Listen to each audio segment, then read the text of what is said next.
Hari ini saudaraku kita masuk di bagian yang kedua dari seri khotbah keluarga bulan ini. Dan dalam bagian kedua ini saya mau bicara tentang yang namanya peran pria dalam keluarga.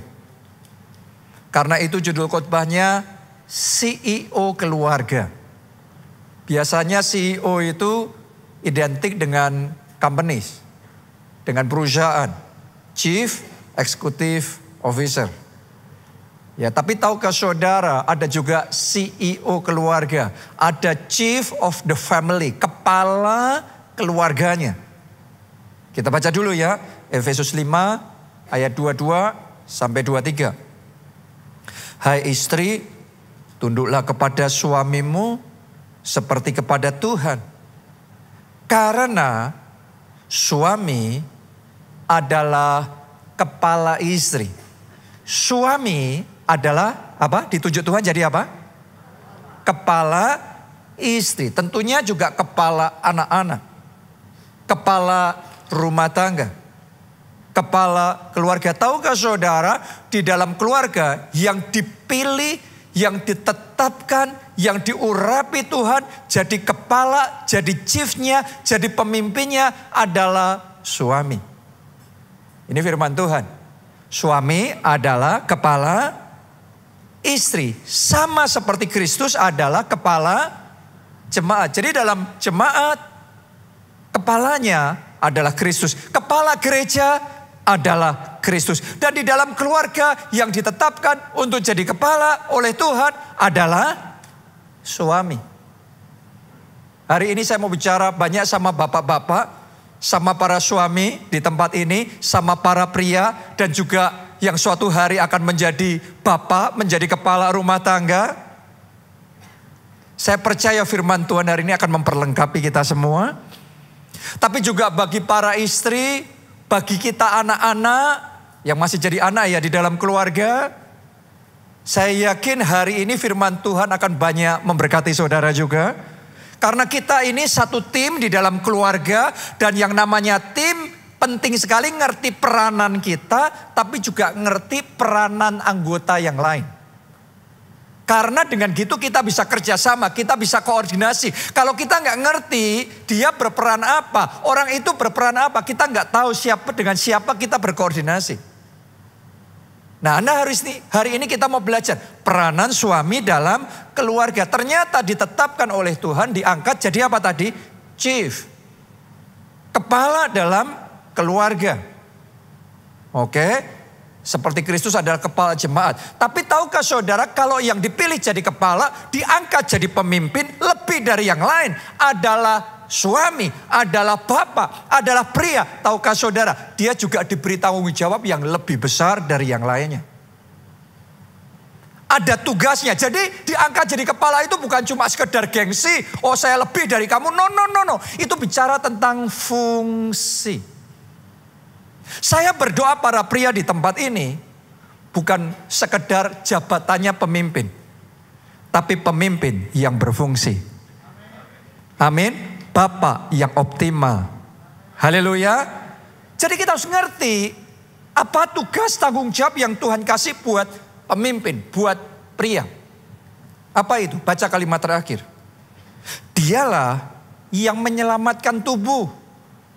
Bukankah itu yang Kristus lakukan sebagai kepala jemaat? 2000 tahun yang lalu dia turun ke dunia, dia berikan hidupnya, mati bagi kita di kayu salib, supaya kita yang percaya tidak binasa, melainkan beroleh hidup yang kekal. Kita bisa selamat karena kepala kita, Kristus. Tolong dengarkan baik-baik. Selamat atau tidak selamatnya sebuah keluarga sangat ditentukan apakah pria dalam keluarga itu menjalankan fungsinya apa tidak. Bahagia apa tidak bahagia seorang istri, happy apa tidak anak-anaknya, banyak dipengaruhi apakah bapak, apakah suami, apakah pria dalam keluarga itu berfungsi. Seringkali masalah timbul, konflik timbul dalam keluarga karena prianya, karena suaminya, karena bapak di dalam keluarga itu kepalanya tidak berfungsi. Harusnya menyelamatkan keluarga, tapi malah mencelakakan keluarganya sendiri. Berapa banyak pria yang harusnya menguatkan pernikahan, tapi malah mengacaukan, menghancurkan, memporak-porandakan pernikahannya, masa depan anaknya dirusak sendiri karena gak sadar peran pria dalam keluarga. Oke, itu sebabnya mari buka hati dan kita akan belajar dari firman Tuhan apa itu peran pria dalam keluarga. Hari ini saya nyebut tentang CEO. Sekalipun gak bisa disamakan antara kepala keluarga dan kepala di dalam perusahaan. Tapi ada elemen-elemennya yang mirip yang kita harus bisa ngerti dan kita harus bisa kerjakan juga. Dalam perusahaan CEO itu harus punya apa? Visi, harus punya planning, harus punya perencanaan, harus punya target, harus punya sasaran. Demikian juga kepala keluarga juga mesti ngerti. Ini keluarga mau dibawa kemana? Visinya apa? Rencananya gimana? Nanti setahun lagi jadi gimana? 5 tahun lagi nanti apa yang kita bangun perjuangkan itu apa? Jadi ada rencana yang pasti. Karena kalau if you fail to plan, then you plan to fail. Kalau saudara gagal membuat rencana, maka Anda tanpa sadar merencanakan untuk kegagalan. Jadi perlu ada rencana, itu CEO dalam perusahaan. Yang kedua, CEO juga perlu buat langkah-langkahnya, strateginya, gimana target, rencana tadi supaya bisa jadi. Bukan cuma rencana, tinggal rencana, tapi supaya jadi langkah-langkahnya apa. Dalam keluarga, kepala juga perlu seperti itu. Kepala keluarga perlu buat langkah-langkahnya, gimana kita bisa kerjain bagiannya siapa apa, kita kerja bareng supaya rencana keluarga tersebut tercapai. Jadi dalam perusahaan CEO juga salah satu bagian dari tugasnya adalah problem solving. Ngerti, oh di dalam perusahaan ini, dalam tim yang kita pimpin ada masalah ini, ada masalah itu. Dan sebagai pemimpin kita bertugas untuk bisa problem solving. Nyelesain masalah itu supaya semua penghambat-penghambatnya disingkirkan. Supaya kita bisa majunya cepat, majunya kencang. Dalam keluarga juga sama. Selalu akan ada masalah, selalu akan ada ini dan itu dalam keluarga. Dan seorang CEO keluarga, chief dalam keluarga perlu bisa problem solving di dalam keluarga itu. Problem solving, hubungan antara mamanya sama anaknya, antara kakak sama adiknya. Perlu bisa ada problem solving. CEO juga di dalam perusahaan membuat yang namanya budgeting, rencana keuangan. Tahukah saudara? Di dalam keluarga CEO, kepala keluarga juga sama. Perlu ada rencana keuangan keluarga. Jadi ini cuma contoh-contoh aja. Secara sekilas ada kemiripan peran antara CEO perusahaan dan CEO di dalam keluarga. Karena dua-duanya sama-sama chief, sama-sama kepala, sama-sama pemimpin. Dan saya berdoa semua pria di tempat ini, kepala-kepala di tempat ini, calon kepala di tempat ini, orang-orang yang tahu berfungsi dengan baik. Kita bukan pemimpin yang tidak berfungsi, kita harus jadi pemimpin yang berfungsi. Boleh katakan amin? Kita kasih tepuk tangan dulu yang paling meriah buat Tuhan kita. Amin. Nah, 3 area tugas tanggung jawab chief, kepala dalam keluarga. Tadi tanggung jawabnya sudah jelas ya, kita baca ayatnya. Yaitu kepala keluarga menyelamatkan keluarganya. Nah, menyelamatkan di area apa saja? Nomor 1, kepala keluarga menyelamatkan keluarganya di area kerohanian. Kerohanian. Karena itu kepala keluarga disebut imam dalam keluarga. Tugasnya imam apa? Tugasnya pendeta apa? Sederhana, tugasnya membawa umat ketemu sama Tuhan. Yang belum kenal Tuhan, kemudian jadi kenal Tuhan. Yang tadinya hidup dalam dosa, bertobat dan ngikut Tuhan. Kenal Tuhan secara pribadi, maju dalam kehidupan rohaninya. Kalau itu terjadi dalam kehidupan saudara, maka saya sebagai imam di dalam gereja ini, saya berhasil menjalankan tugas saya. Tapi kalau itu tidak berhasil, saya belum berhasil menjadi imam yang proper, imam yang tepat di dalam gereja. Demikian Demikian juga kepala keluarga. Di dalam konteks keluarga kita yang namanya imam dalam keluarga, kita harus memperjuangkan membawa keluarga kita hari demi hari makin kenal Tuhan, makin dekat sama Tuhan, makin cinta Tuhan, makin sungguh-sungguh di dalam Tuhan, makin maju dan bertumbuh di dalam kehidupan rohani mereka. Amin. Seperti Yosua berkata, aku dan seisi keluargaku, kami akan beribadah sama Tuhan, kami akan melayani Tuhan, kami akan ikut Tuhan dengan sungguh-sungguh. Tahukah saudara, banyak masalah dalam keluarga disebabkan karena imam dalam keluarganya gak berfungsi. Itu yang dialami keluarga pertama di dunia ini. Siapa itu? Keluarganya siapa? Adam dan Hawa. Seringkali kita berpikir penyebab manusia jatuh dalam dosa adalah Adamnya apa Hawanya? Yang ambil buah pengetahuan yang baik dan jahat siapa? Hawanya. Seringkali kita nganggap ini gara-gara Hawa. Tapi hari ini saya mau ngomong sama saudara, bukan hanya Hawa, problemnya juga di Adamnya. Kenapa kok saya ngomong begitu? Mari kita baca kisahnya. Di dalam Kejadian 3 ayat 6. Perempuan itu melihat bahwa buah pohon itu baik untuk dimakan dan sedap kelihatannya. Lagi pula pohon itu menarik hati karena memberi pengertian. Padahal buah itu yang dilarang oleh Tuhan. Gak boleh itu. Mari lanjutkan. Lalu ia mengambil dari buahnya dan dimakannya dan diberikannya juga kepada suaminya yang apa? Suaminya yang bersama-sama dengan dia. Dan suaminya pun memakannya. Tolong lihat ke depan sini. Perhatikan baik-baik. Jadi banyak ahli tafsir Alkitab percaya waktu Hawa digoda oleh iblis sehingga memakan buah terlarang itu, suaminya bersama-sama dengan dia. Jadi nggak sendiri, tapi mereka ada bersama di situ. Saya mau tanya sama saudara, kalau kita jadi pemimpin, kan Adam diangkat jadi kepalanya, jadi pemimpinnya, benar nggak? Kalau kita jadi pemimpin, ngelihat anggota tim kita mau melakukan kesalahan, harusnya diam saja atau peringatkan dia?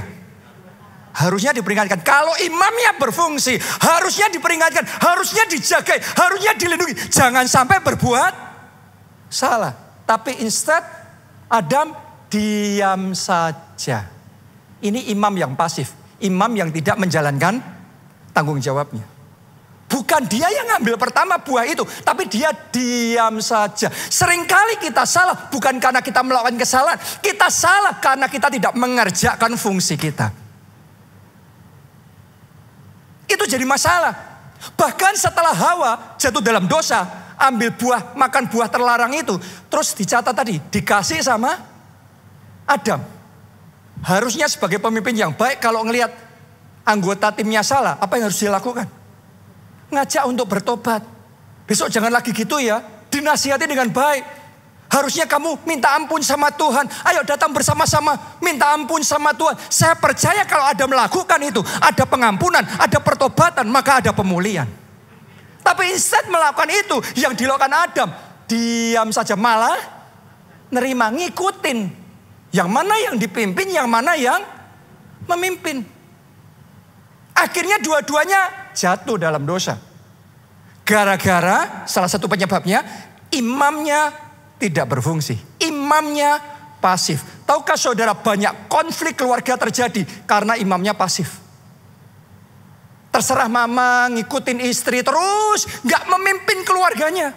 Hari ini saya ingin ajak dan saya ingin tantang para suami di tempat ini, para bapak di tempat ini. Ayo bangkit jadi imam dalam keluarga yang berfungsi, yang memimpin keluarga kita hari demi hari. Tambah dekat sama Tuhan, tambah kenal Tuhan secara pribadi, tambah sungguh-sungguh maju di dalam kehidupan rohani mereka. Boleh katakan amin. Tepuk tangannya yang paling meriah buat Tuhan kita. Perjuangkan supaya setiap anggota keluarga saudara kenal Yesus sebagai Tuhan dan Juru Selamat. Itu harus jadi perjuangan. Perjuangkan supaya di rumah saudara ada mezbah keluarga. Berjuang itu. Saya saudaraku tidak nunggu istri saya mau mezbah keluarga. Tidak nunggu anak-anak saya happy untuk mezbah keluarga. Saya tahu saya imam dalam keluarga. Itu tanggung jawab saya untuk memastikan, memperjuangkan ada mezbah keluarga. Bapak-bapak jangan nunggu istri ngajak mezbah keluarga. Jangan nunggu anak-anak untuk mau mezbah keluarga. Kita yang mulai, kita yang perjuangkan, kita yang pastikan. Kenapa? Kita chief, kita kepala, kita diangkat dan dipilih Tuhan jadi kepala di dalam keluarga. Jalankan tugas kita. Kerjakan tugas yang tanggung jawab yang Tuhan percayakan kepada saudara. Jadilah imam yang aktif. Imam yang berfungsi. Pimpin keluarga saudara maju dalam kehidupan rohani. Kalau ada anggota keluarga yang mundur dalam kehidupan rohaninya, Anda teliti, Anda perhatikan apa penyebabnya, Anda atasi, ada problem solvingnya. Kadang-kadang orang gak maju dalam kehidupan rohani karena masalah ini, karena masalah itu. Begitu bisa diatasi, dia akan maju lagi di dalam kehidupan rohaninya. Itu bagian dalam imam keluarga. Jadi selamatkan istrimu, selamatkan anak-anakmu dalam kehidupan rohani. Biarlah hari demi hari ada pertumbuhan, ada kemajuan, ada buah-buah yang lebat. Boleh katakan amin, saudaraku. Itu yang pertama. Yang kedua, tanggung jawab pria dalam keluarga adalah menyelamatkan keluarganya secara dalam kebutuhan jiwanya. Jadi manusia diciptakan roh, jiwa, tubuh. Bukan hanya kebutuhan rohaninya yang harus terpenuhi. Kerohaniannya yang harus bertumbuh. Tapi jiwanya pun punya kebutuhan harus terpenuhi. Sama juga tubuh kita. Tubuh saudara butuh nggak untuk makan? Itu kebutuhan. Untuk makan, untuk minum itu sebuah kebutuhan. Tahu nggak saudara? Jiwa manusia juga punya kebutuhan. Apa kebutuhan jiwa manusia? Butuh disayangi. Butuh diperhatikan. Butuh kedekatan dengan orang lain. Dengan keluarganya. Butuh yang namanya didukung. Butuh yang namanya dipuji. Butuh yang namanya diterima apa adanya. Butuh yang namanya disupport, didukung. Itu adalah kebutuhan jiwa manusia. Kalau kebutuhan jiwanya nggak terpenuhi, pasti layu jiwanya. Pasti something wrong. Keluarga itu nggak bisa bahagia kalau kebutuhan jiwanya tidak terpenuhi. Itu sebabnya sebagai chief, sebagai kepala dalam keluarga, kita punya tugas untuk memperhatikan istri, memperhatikan anak-anak. Mereka sedang mengalami apa? Kebutuhannya mereka apa? Yang jadi masalah banyak bapak-bapak cuek. Banyak bapak-bapak nggak ngerti istrinya kesepian apa tidak, nggak ngerti. Istrinya sakit apa tidak, nggak ngerti. Istrinya ke rumah sakit, nggak ngerti. Anaknya dibully sama orang, nggak ngerti. Anaknya tes ujian, nggak ngerti. Cuek. Tapi hari ini saya mau bagikan sama saudara, salah satu bagian tanggung jawab kita sebagai pria, sebagai chief yang dipilih, diangkat oleh Tuhan, dipercayakan jadi pemimpin, adalah memperhatikan kebutuhan jiwa istri kita, anak-anak kita. Perhatikan, karena gini, sama-sama saya khotbah sama saudara sekarang. Saya bisa nganggap saudara khotbah cuma sekumpulan orang banyak. Tapi saya juga bisa, sewaktu saya khotbah, saya ngomong sesuatu, saya ngelihat mimik wajah saudara dan saya ngerti sesuatu. Saya ngelihat reaksi saudara dan saya memahami sesuatu. Kayak gitu juga kita di rumah. Kita di rumah bisa bersama dengan istri kita tanpa perhatian sama sekali. Anak-anak kita di rumah yang sama dengan kita, tapi kita sama sekali have no idea what's going on. Gak ngerti apa yang terjadi. Tapi kalau kita cuma mau pause sebentar, gak terlalu hanya terlarut kesibukan pekerjaan, bisnis, urusan sama teman-teman dan lain sebagainya. Kita mau duduk dan kita perhatiin dia. Perhatiin istri, perhatiin anak-anak. Perhatiin dengan baik, reaksinya gimana. Wajahnya seperti, sikapnya seperti apa. Anda dengerin, kasih telinga, dengerin sungguh-sungguh. Dia ngomong itu maksudnya apa? Karena kadang-kadang istri ngomongnya A, belum tentu maksudnya A. Itu memang rahasia wanita, saudara.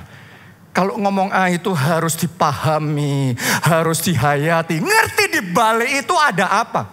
Kenapa kok dia ngomongnya judes kayak gitu terus sama kita? Kenapa kok tiba-tiba negatif terus? Kenapa kok suasana semua jadi gak enak? Tapi kalau kita mau pahami, kita ngerti. Nanti kita, oh istri saya merasa saya terlalu sibuk, oh dia merasa kesepian. Kita ngerti, oh antara anak-anak kita, antara kakak sama adiknya sedang ada iri hati. Kita ngerti, oh ternyata terjadi masalah nih, ada luka hati. Ada omongan terlanjur yang melukai terus menyebabkan kecewa anak sama papanya, anak sama mamanya. Dan sebagai kepala keluarga kalau kita ngerti itu, langkah berikutnya setelah ngerti itu, kan tadi perhatian ya, dengerin ya, ngerti itu, terus do something about it. Lakukan sesuatu, kuatkan yang lemah, sembuhkan yang sakit, obati hati yang sakit. Perhatikan mereka, bukankah itu yang dilakukan Kristus buat jemaatnya? Anda yang lemah dikuatkan, Anda yang sakit disembuhkan, Anda yang putus asa diberikan pengharapan yang baru. Seperti itu juga yang harusnya kita sebagai kepala keluarga, sebagai pemimpin, kita lakukan. CEO di keluarga, CEO di perusahaan juga ngelakuin hal yang sama.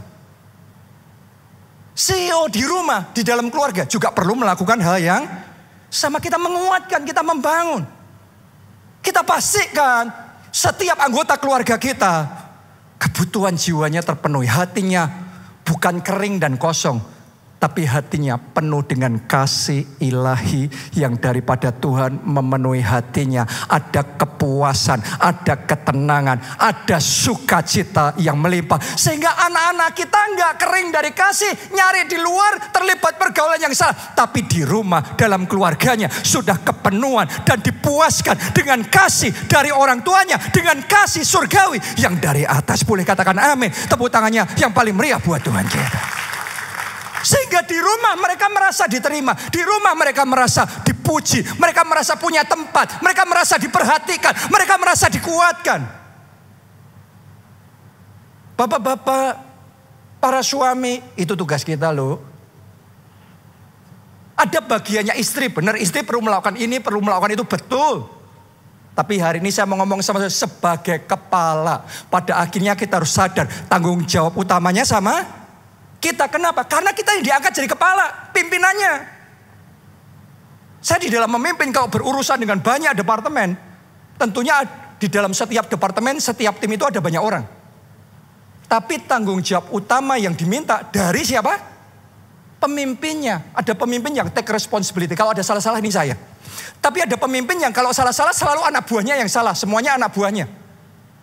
Kalau benar dianya yang benar. No. Kalau pemimpin yang baik, ada yang dipuji, kasih pujian sama tim saudara. Kalau ada yang salah, itu salah saya. Oke? Kita semua belajar bertumbuh di dalam kehidupan kita.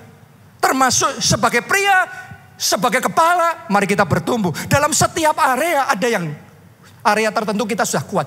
Ada area tertentu kita masih lemah. Buat saya pribadi, saya jujur mengakui sama saudara, dari 3 area yang kita akan pelajari hari ini, area yang kedua, yaitu jadi kepala yang memperhatikan kebutuhan jiwa keluarga, itu area paling lemah saya. Saya dulunya cuek. Jadi tadi yang saya ngomongin sama saudara, sebenarnya khotbah itu bukan hanya untuk Anda, untuk saya juga ya. Karena khotbah itu bermata dua ya, pedang bermata dua, ngantem sana ngantem sini juga saudara. Tapi kalau saya bisa ngomong begitu sama saudara tadi dalam detail yang seperti itu, artinya ada sesuatu yang sudah saya pahami sekarang ini. Ada sesuatu yang sudah saya pelajari. Dulu saya nggak nganggap itu tugas saya, itu istri dong. Itu tugasnya istri. Sekarang saya take responsibility. Sekarang saya ambil tanggung jawab. Kalau dulu saya ngomong itu istri, itu tugas mama, itu tugas istri. Sekarang itu tugas saya. Ada peranan istri, ya. Nanti minggu kelima kita belajar. Tapi hari ini kita belajar peran pria dalam keluarga. Take responsibility. Itu yang kedua. Yang ketiga, tugas pria menyelamatkan keluarganya secara dalam kebutuhan jasmaninya. Jadi bukan hanya rohaninya, bukan hanya kebutuhan jiwanya, tapi juga kebutuhan jasmaninya. Para pria, saya mau ngomong sama saudara, kita diangkat jadi pemimpin, jadi chief, jadi kepala, tanggung jawab kita memastikan kebutuhan keluarga kita tercukupi. Secara jasmani, secara finansial. Karena itu pria harus bekerja. Memang ada momen tertentu dalam hidup kita, mungkin gak bisa karena sakit jadi tidak bisa bekerja. Oke? Atau mungkin kena PHK terus dalam proses baru mencari pekerjaan yang baru. Itu situasi yang dipahami. Tapi jangan sampai kita mengembangkan sikap biar istri yang kerja. No. Itu bagian kita loh. Sadar, ayo bangun. Banyak pria-pria perlu bangun dari tidur. Itu tanggung jawab pria bekerja mencukupi kebutuhan keluarga. Saya tidak menyangkali ada wanita-wanita yang hebat, yang lebih pintar kerja daripada suaminya. Benar apa tidak? Kalau saudara punya istri yang seperti itu, syukuri. Itu adalah bagian dari anugerah Tuhan yang luar biasa. Tapi tugas kita sebagai kepala keluarga yang kita bisa lakukan, kita harus lakukan.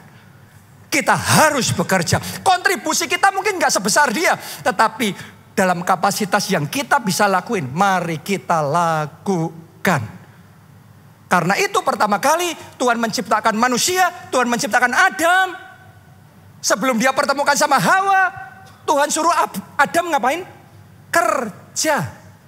Itu yang pertama. Kenapa? Karena Adam perlu memastikan keluarganya bisa berjalan dengan baik. Kebutuhan jasmaninya juga terpenuhi. Itu salah satu tanggung jawabnya. Disuruh untuk bekerja. Jangan sampai sebagai pria kita malah istri yang disuruh kerja, kita gak mau kerja. Kita cuma nongkrong-nongkrong di rumah, main game setiap saat, pagi, siang, sore, malam. Mabuk-mabuan. Yang paling parah lagi, malah ngabis-ngabisin uang istrinya. No. Gak seharusnya seperti itu. Tugas kita tuh menyelamatkan keluarga. Termasuk bagiannya adalah keuangan keluarga. Masa depan anak-anak saudara. Bukan menghancurkan masa depan mereka. Bukan memotong dan menghabiskan. No. Bagian kita sebagai pria adalah kita harus bangkit, bekerja, dan mencukupi kebutuhan keluarga kita. Yang amin-amin kayaknya yang wanita deh. Saya berdoa para pria di tempat ini gak benci sama saya. Walaupun dada saudara tambah sesak, tapi doa saya ada kekuatan dari Tuhan, ada anugerah dari Tuhan yang akan memampukan saudara. Tepuk tangannya boleh yang paling meriah buat Tuhan kita. Haleluya. Tapi saya juga perlu kasih warning gini nih. Buat para istri ganti dong. Tadi pria terus. Buat para istri ganti. Jangan pakai khotbah hari ini untuk nyerang suamimu ya.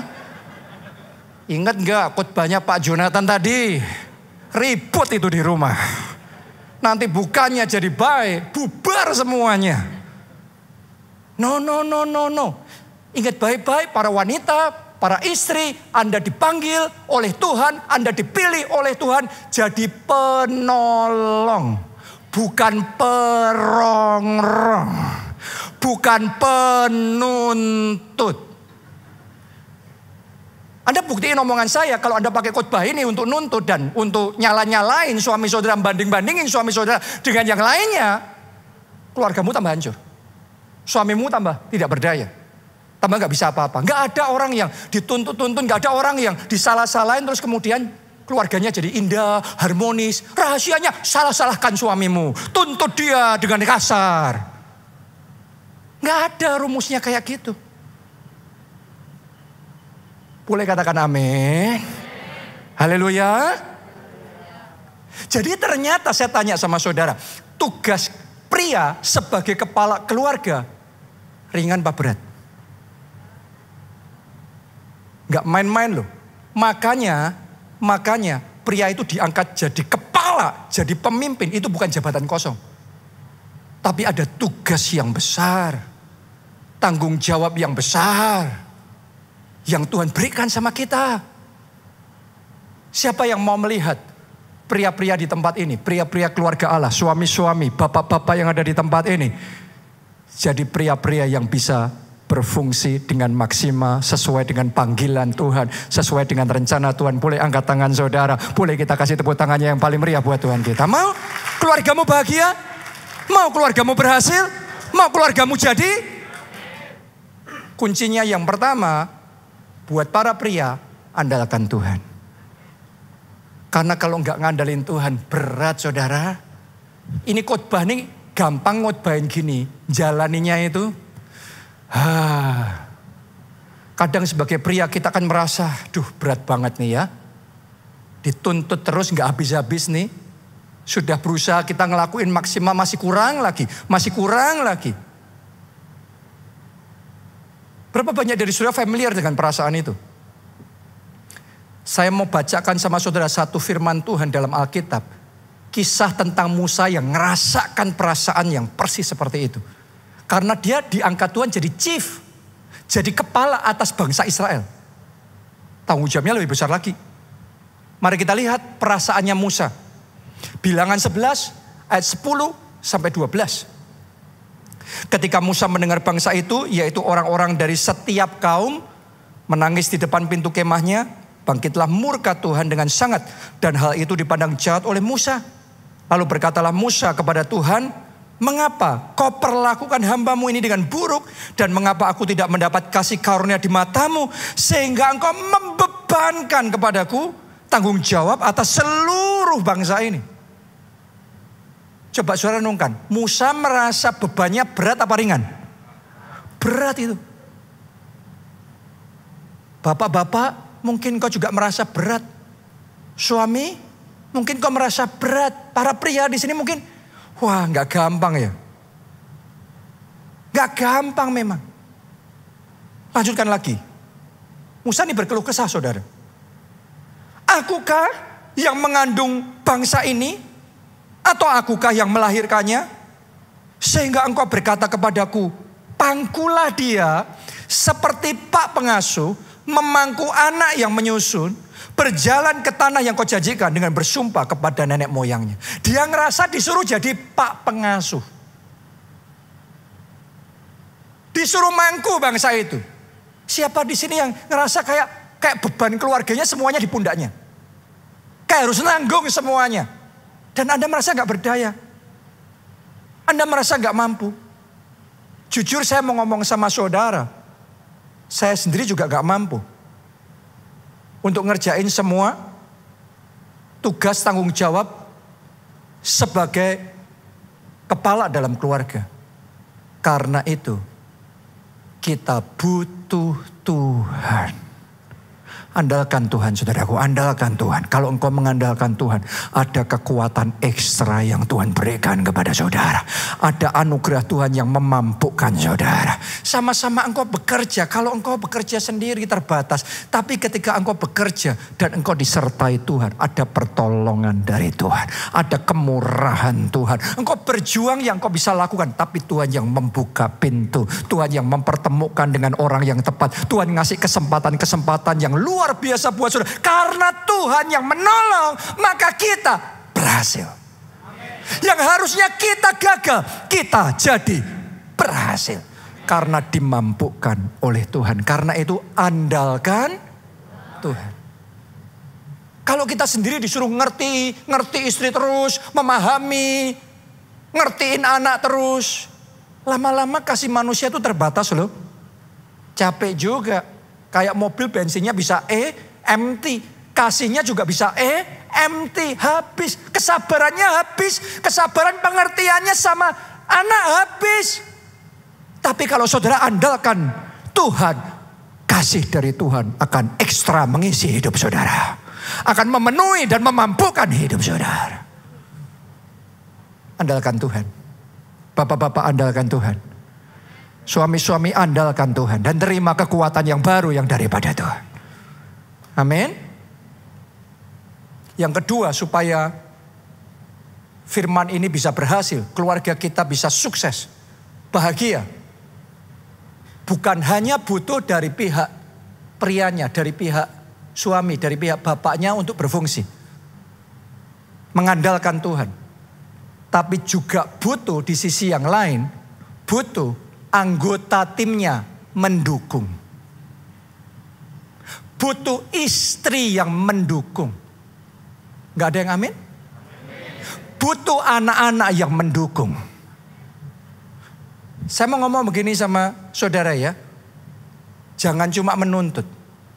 Mendukung. Oke. Tugas jadi suami itu gak gampang loh. Jadi kepala keluarga gak gampang loh. Anda mau di switch boleh loh. Tapi konsekuen. Anda yang jadi kepala keluarga. Saudara suruh ngelakuin semuanya itu. Semua tanggung jawab itu. Belum tentu engkau juga bisa. Suamimu mungkin gak bisa. Engkau juga belum tentu bisa. Dan gak ada poinnya kita saling menuntut. Jangan sampai kita sebagai istri, sebagai anak-anak kita cuma kayak dewan juri aja. Ngelihat suami, ngelihat papa, ngelihat bapak. Suami gak becus. Gak bisa kerja. No. Kita itu bukan saling menghancurkan, saling menyerang. Jadilah istri yang baik. Jadilah anak-anak yang baik. Yang mendukung. Cara mendukung kita yang gimana sih? Nomor 1, hormati. Suamimu, anak-anak, hormati. Orang tuamu, hormati papamu. Saya bacakan ayat pertama yang tadi kita baca di awal khotbah ini. Efesus 5 ayat 22. Ayo baca semuanya. 1, 2, 3. Hai istri.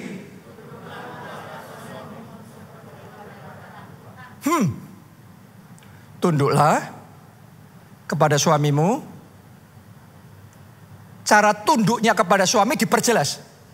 Seperti. Seperti kepada Tuhan. Istri-istri yang dari tadi khotbah, dengerin khotbah tentang peran pria dalam keluarga, dalam hatinya ngomong, nih dengerin itu. Dengerin itu. Sekarang giliran saudara ngomong sama diri saudara, dengerin itu. Disuruh tunduk kepada suami, kepada kepala keluarga, kepada papanya, seperti kepada Tuhan. Kenapa? Karena tugas kepala keluarga itu gak gampang saudaraku. Butuh anggota tim yang mendukung. Butuh anggota tim yang mensupport istri dan anak-anak. Yang mendukung kerjasama yang baik. Yang berikutnya. Sudahkah engkau mendoakan suami saudara? Anak-anak, sudahkah engkau mendoakan papamu? Jangan cuma mengharap ya menerima. Tapi lakukan bagianmu, doain. Karena tugas dia tuh gak gampang. Emangnya untuk bekerja dan memenuhi kebutuhan keluarga segampang itu? Sadarkah saudara ada banyak rintangannya, ada banyak kompetisinya, ada banyak hal yang terjadi yang di luar rencana? Sudahkah engkau berdoa, Tuhan berkati suamiku, Tuhan berkati papaku, Tuhan mampukan dia, Tuhan beri kekuatan, Tuhan urapi tangannya sehingga yang dikerjakan tangannya engkau jadikan berhasil. Sudahkah engkau memberkati tiap hari, mendukung, bukan cuma mengharap dapat sesuatu, nuntut dapat sesuatu. No. Doakan suami saudara, doakan orang tua saudara, berkati dia. Kalau Anda dan keluarga bersama-sama kompak, saling mendukung, saling menguatkan. Wow, keluargamu akan jadi keluarga yang hebat, keluarga yang berhasil, keluarga yang maju, keluarga yang harmonis dan bahagia. Boleh katakan amin. Kita kasih tepuk tangannya pulih yang paling meriah. Mari kita bangkit berdiri bersama-sama, kita naikkan lagu ini. Pertolonganku datang darimu Tuhan. Pertolonganku datang darimu, pengharapanku hanya padamu. Ku tak akan goyah, ku tak akan gentar.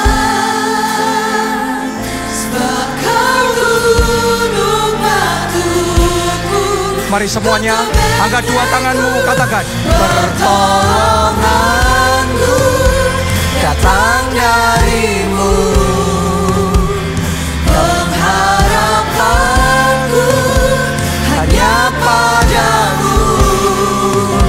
Ku tak akan goyah, ku tak akan gentar, sebab Kau gunung batuku, kota bentengku.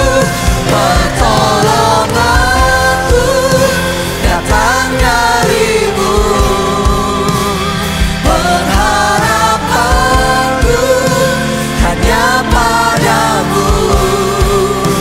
Ku tak akan goyah, ku tak akan gentar, sebab Kau gunung batuku, kota benteng keselamatanku. Kita butuh Tuhan dalam keluarga kita. Karena kalau ada Tuhan, ada anugerah untuk menyelamatkan keluarga saudara, memulihkan keluarga saudara, membangun dan menguatkan kembali keluarga saudara. Kita butuh Tuhan. Karena itu kalau kita mau Tuhan turut campur dalam keluarga kita, kita sendiri perlu di dalam Tuhan. Ada Tuhan, ada Yesus dalam hidup kita. Jadi saya mau kasih kesempatan bagi Anda yang belum pernah undang Yesus sebagai Tuhan dan Juru Selamat. Ayo buka hatimu, terima ya, diundang Dia masuk dalam hidup saudara. Jadi Tuhan dan Juru Selamatmu. Maka engkau akan terima pengampunan dosa. Engkau juga terima hidup yang kekal. Jaminan keselamatan masuk di dalam kerajaan surga. Di situ Dia akan mulai bekerja di dalam keluarga saudara. Ada yang mau, mari angkat dua tangan saudara, ikuti doa ini. Tuhan Yesus, masuklah dalam hatiku, jadi Tuhan dan Juru Selamatku. Ampuni dosa-dosaku, selamatkan hidupku. Mulai sekarang, hidupku milik Tuhan Yesus. Aku siap mengikut Yesus. Melayani Yesus bersama keluargaku sampai selamanya. Terima kasih Tuhan. Amin. Yang berikutnya saya mau berdoa buat para pria, para suami, para kepala keluarga, orang tua. Saya mau berdoa supaya Tuhan memberikan kekuatan dan anugerahnya. Karena kalau tanpa anugerah Tuhan capek saudara. Seperti Musa berat. Kita kayak harus nanggung semuanya sendiri. Gak ada habisnya. Dituntut gak ada habisnya. Capek, gak kuat kita. Andalkan Tuhan. Para pria di sini, andalkan Tuhan. Arahkan hatimu. Dan saya mau berdoa supaya anugerahnya mengalir dalam hidup saudara. Buat para pria, angkat dua tangan saudara. Saya juga minta yang wanita dan anak-anak angkat tangan juga. Dukung suamimu, dukung orang tuamu. Yang pria-pria ikuti doa ini. Katakan, Tuhan Yesus, aku butuh anugerahmu. Aku butuh kekuatanmu. Mampukan aku jadi kepala dalam keluarga. Menyelamatkan keluargaku. Mampukan aku ya Tuhan.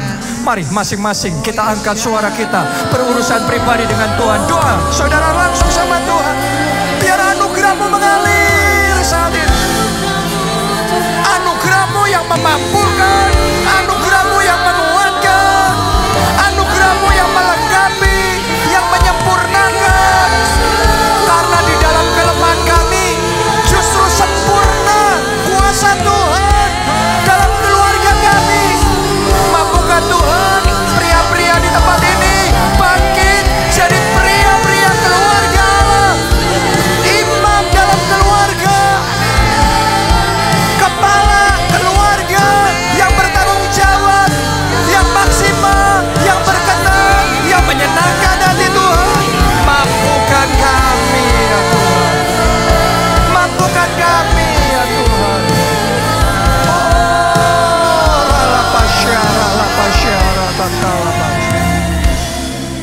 Sekarang saya ganti mau berdoa buat para wanita, buat istri, buat anak-anak semuanya ya. Buat anak-anak kita yang sebagai anak. Saya mau berdoa buat saudara. supaya Anda juga bisa jadi anggota tim yang baik. Anda dimampukan oleh Tuhan untuk bisa mendukung, untuk bisa menghormati, untuk bisa tunduk dengan baik. Para wanita, istri, anak-anak, ayo angkat dua tangan saudara. Yang pria juga dukung dalam doa ya. Angkat tangan saudara, dukung dalam doa. Ayo yang wanita dan anak-anak juga, saudara ikuti doa ini, katakan Tuhan Yesus, aku juga butuh anugerah-Mu. Mampukan aku jadi istri yang baik, jadi anak yang baik, yang mendukung kepala keluarga. Mampukan aku ya Tuhan. Mari sekarang masing-masing ada doa secara pribadi. Mampukan aku Tuhan, berkontribusi, ambil bagian, mendukung, menghormati. Melalui perkataanku aku menghormati, melalui sikapku, perbuatanku aku menghormati, aku mendukung, aku bisa tunduk dengan baik. Mampukan aku ya Tuhan.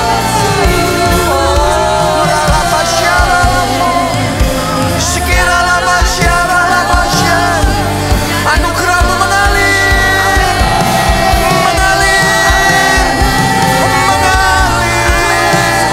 beri kekuatan ya Tuhan, buat suami istri, beri kekuatan, buat orang tua, buat anak, beri kekuatan.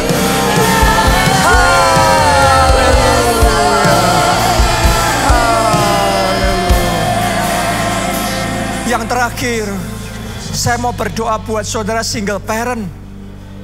Karena kadang-kadang dalam hidup kita ada situasi tertentu yang kita mungkin gak ada pasangan kita. Mungkin Anda istri yang sudah gak hidup bersama lagi dengan suami. Mungkin suami saudara meninggal. Atau mungkin sekarang Anda berpisah sehingga Anda sendirian. Dan dengan keadaan saudara itu, Anda bukan hanya harus mengerjakan tugas wanita dalam keluarga, tapi mau gak mau Anda harus mengerjakan juga tugas pria dalam keluarga. Karena Anda single parent. Dan itu gak mudah. Itu butuh special grace, anugerah yang spesial. Mungkin juga Anda suami yang dalam keadaan sebaliknya. Anda mungkin gak bersama dengan istri saudara, Anda mungkin sudah sendiri dan Anda gak tahu gimana memainkan peran mama di dalam keluarga buat anak-anak saudara. Apapun keadaan saudara, saya mau ngomong sama saudara. Hari ini ada special grace yang Tuhan sediakan dan Tuhan mau berikan, memampukan saudara. Sehingga walaupun Anda sendiri, tapi Tuhan yang menjadi pendamping saudara. Tuhan yang akan menolong saudara. Anda yang mau terima anugerah special grace dari Tuhan ini, mari angkat dua tangan saudara. Berdoa yang bisa bahasa roh, angkat suara sudah berdoa dalam bahasa roh. Yang belum bisa, Anda berdoa dalam bahasa Indonesia. Saudara minta sama Tuhan, Tuhan Yesus, katakan Tuhan Yesus, aku butuh anugerah-Mu, anugerah yang spesial, special grace yang memampukan aku, yang memampukan aku, yang menguatkan aku. Sekalipun aku sendiri, tetapi aku tahu aku tidak dibiarkan sendiri oleh Tuhan. Karena ada Immanuel, karena ada Tuhan yang menolong, Tuhan yang menyertai.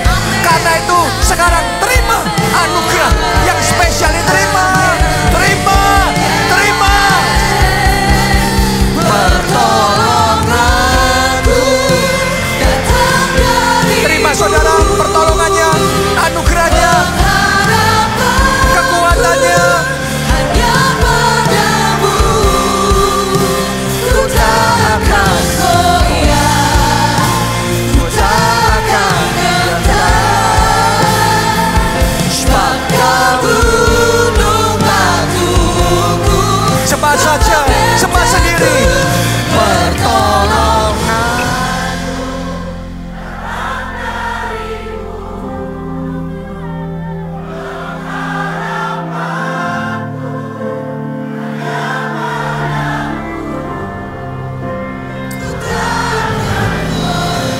kasih untuk kekuatan ini Tuhan.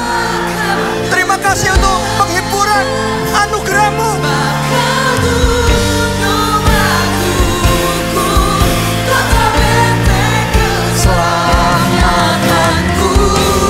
Mari yang terakhir, yang terbaik, lambai-lambaikan dua tanganmu dan katakan, pertolonganku datang dari-Mu, pengharapanku hanya pada-Mu. Ku takkan goyah, ku takkan gentar, sebab Kau gunung batuku, kota benteng keselamatanku.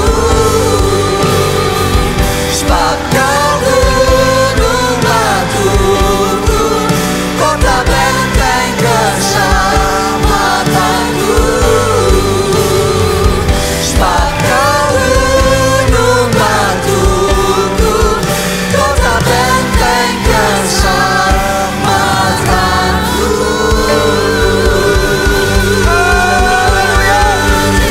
terima kasih Tuhan. Amin. Siapa yang diberkati pada hari ini? Kita kasih tepuk tangan yang meriah buat Tuhan kita.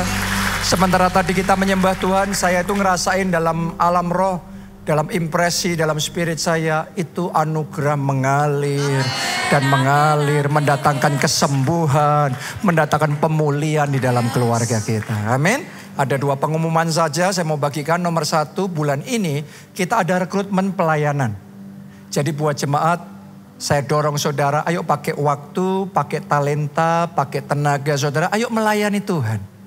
Ya, sama seperti di khotbah tadi, kita belajar ya, imam itu nggak boleh pasif, imam itu harus berfungsi. Nanti ada peranan minggu kelima kita belajar gantian wanita ya, wanita juga harus berfungsi. Orang tua, anak, kita punya bagian kita masing-masing. Dalam gereja kita sama Tuhan juga sama, ada bagian yang harus kita kerjakan juga, jangan pasif.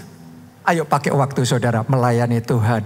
Ayo pakai tenaga saudara untuk membalas kebaikan Tuhan. Yang kedua, di gereja kita ada yang namanya Pondok Daud. Bisa dimunculkan jadwal Pondok Daud dari Senin sampai Jumat jam 3 sampai jam 9. Hari Sabtu jam 11 sampai jam 7. Di Pondok Daud itu kita berdoa, kita memuji, kita menyembah Tuhan. Jadi Anda diberikan kesempatan bukan hanya hari Minggu ya, tapi di hari biasa di Haleluya Center, gereja kita di Piksana, untuk kita bersama-sama mencari wajah Tuhan, perkenanan Tuhan, anugerah Tuhan di dalam hidup kita. Angkat dua tangan saudara dan terima berkat Tuhan ini. Diberkati engkau oleh Tuhan. Diberkati keluargamu oleh Tuhan. Diberkati studi dan pekerjaan saudara oleh Tuhan. Diberkati kesehatan dan masa depanmu oleh Tuhan. Diberkati pertumbuhan rohani, juga pelayanan saudara oleh Tuhan. Kiranya hidupmu diberkati dan jadi berkat. Sehingga banyak orang dipertobatkan, diselamatkan melalui kesaksianmu. Dalam anugerah Allah Bapa, cinta kasih Yesus Kristus, dan persekutuan dengan Roh Kudus sekarang sampai selama-lamanya. Mari bersama-sama kita katakan, amin.